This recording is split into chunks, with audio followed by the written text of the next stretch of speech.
How does Luka make these insane passes all the time? I'm going to share 7 ways Slovenia allow Luka to be a magician in pick and roll and highlight exactly how Luka makes these mind-blowing passes. Idea number 7 is not often shared, so stick around. The base idea of a pick and roll is to screen the ball handler's defender, freeing them up to drive or shoot.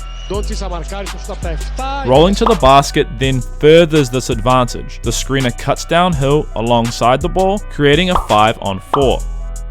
To negate this advantage, teams introduce a third defender, usually from the weak side corner known as a tag. Their goal is to literally tag, just like the kids game, the roller, making contact and ensuring they are not open. The tagger is the key to decision making in pick and roll. If they are tagging in, the pass will be made out. If they stay out with the shooter, the pass will be made inside. Now, this is not always true, but we are going to discuss the finer details later on in this video. Mise en place is a cooking term which roughly translates to everything in place. The idea being that a chef must be 100% ready to begin before starting to cook. Knives ready, pan on, vegetables peeled. You get the idea. Spacing is basketball's mise en place. Teams must have their spacing set before allowing anyone to cook. Here is an example of not being prepared to cook. Nikolic is on the wing after Slovenia run their pre-action to get Luka the ball. He respaces to the opposite corner as the pick and roll happens. This allows his defender to freely tag the roller. Luka is unable to punish this with a kick-out pass and the play ends in a deflection. Failure with mise en place takes away what was a guaranteed bucket and leads us to our first point, spacing.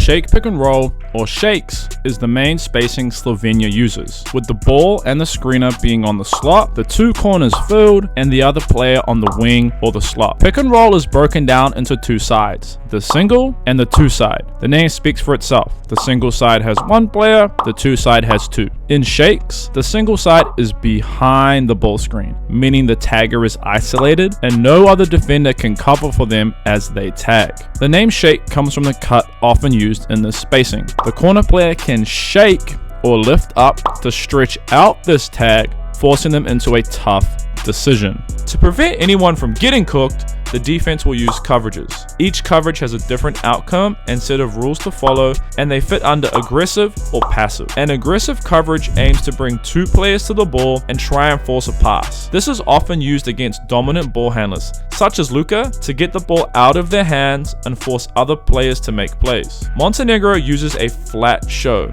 in which the screen defender will contain the ball high, buying time for Luka's defender to get around the screen.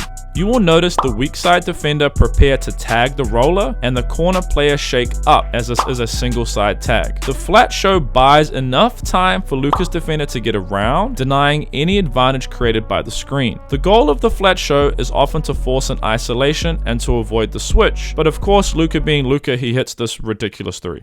Greece used a drop coverage against Luka, which is what we would call a passive coverage. The screener's defender will sit in the paint, zoning the ball and the roller to buy time for Luka's defender to get around the screen. The difference between a passive and aggressive coverage is where the big is. If they are at the level of the ball, it is going to be an aggressive coverage. If they are below the level of the ball, it's going to be a passive coverage. Growing up in New Zealand, our beaches are known for their dangerous rip currents. These currents will take you deep out to the sea, often before you realize what is happening. You were taught growing up to look out for warning signs of these rip currents. Just like our beaches, defense has warning signs. As any pick is heading towards Luka, he is aware of the warning signs, looking for them so he can understand what coverage he is about to face.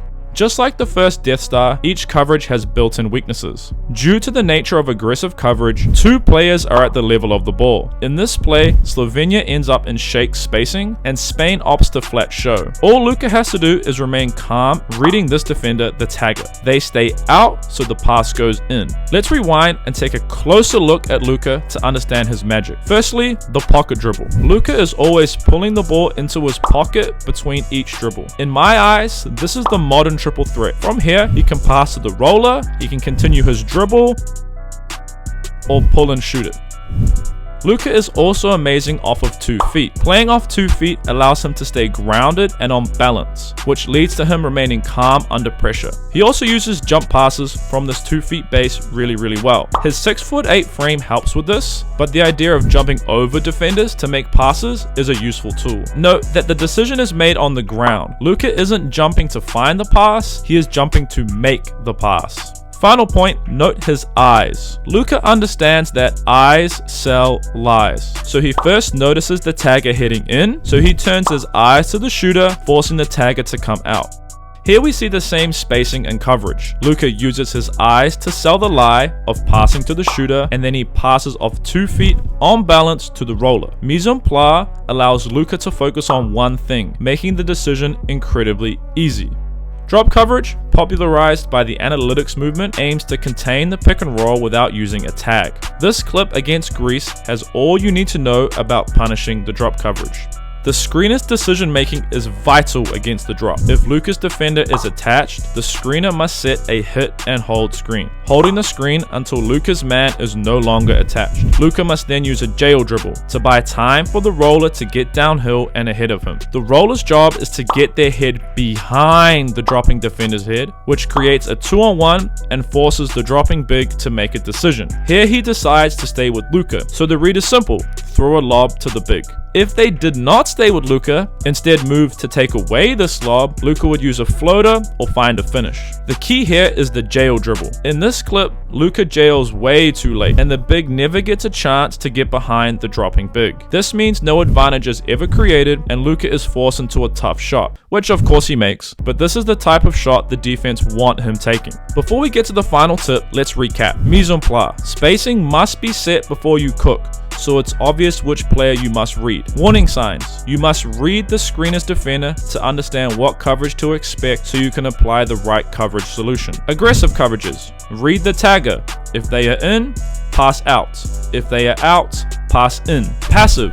Work with your big. Make sure you use a jail dribble to wait for them so you can create a 2-on-1. Let them get ahead of you and behind the dropping big, and the opposing big will make the decision for you. Eyes sell lies. Use your eyes and body language to deceive the defense. Finally, playing off 2 feet. Use 2 feet more often to remain on balance and stay calm in pressure situations, especially against aggressive coverages. These 6 tips are what allows Luka to be a magician in pick and roll. Just like the Master Ball in Pokemon that will allow you to capture any Pokemon regardless of how legendary or whatever they are, the reject is the master coverage solution.